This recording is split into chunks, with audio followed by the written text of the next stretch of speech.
Ladies and gentlemen. My name is James, and today I will be talking about the concept of colonization in relation to Daniel Boyd's piece, We Call Them Pirates Out Here. Colonization in Australia has a dark connotation to the subject. Many Australians view colonization of Australia as an invasion of the country and one of the darkest periods of an otherwise proud history. Colonization of Australia is defined as, on the 26th of January 1788, Captain Arthur Phillip, with 290 sailors, marines, and officials, sailed into Port Jackson and set anchor in Warrang, Sydney Cove. They invaded the land we now know as Australia.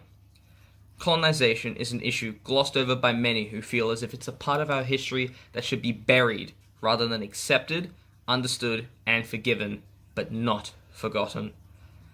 By attempting to change and alter the perspective of history to a more colonially friendly and whitewashed version is both disrespectful and disgraceful to the Indigenous communities of Australia who have suffered through this part of history and continue to suffer through incredible acts of hate and racism, by mislabeling Indigenous children as dumb or incapable of learning, and especially by installing a deficit mindset in the Indigenous communities that they are incapable of learning or thriving in today's world.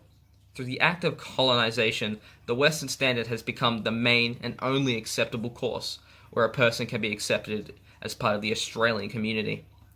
There is a large amount of research that indicates many Indigenous children would be better in land-based education, the style that was used thousands of years before British colonization. Land-based education assumes an environmental approach to learning that recognizes the deep connection and relationship to the land. It seeks to offer education pertaining to the land that is grounded within Indigenous knowledge and pedagogy.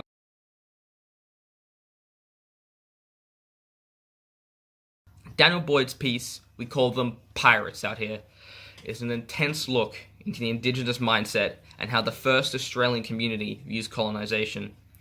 The painting is a parody of E. Philip Fox's piece, Landing of Captain Cook at Botany Bay, painted in 1902.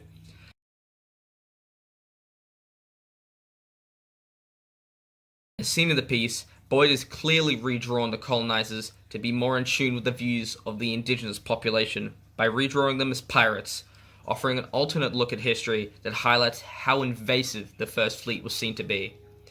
The difference between the two photos is immense, going from the most minuscule details all the way up to the overall theme and message of the paintings. In Boyd's piece, a main feature is the way Captain Cook has been redrawn to feature an eye patch, a traditional piece of pirate attire.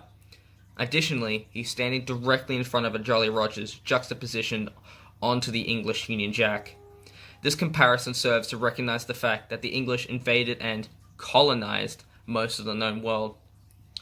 A new study has found that at various times, the British have invaded almost 90% of the countries around the globe. The analysis of the histories of the almost 200 countries in the world found that only 22 have never experienced invasion by the British. Another main feature of the piece is the fact that the sky had been repainted from a crisp blue to a dark and smoky one.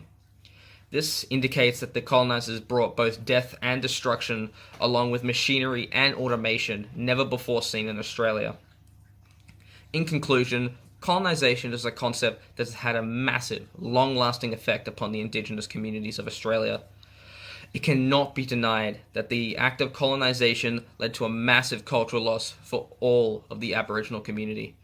However, with work and understanding, we as teachers are in a unique position to educate students about the history of Australia and how it starts with the Dreamtime and not with the arrival of Captain Cook in the First Fleet.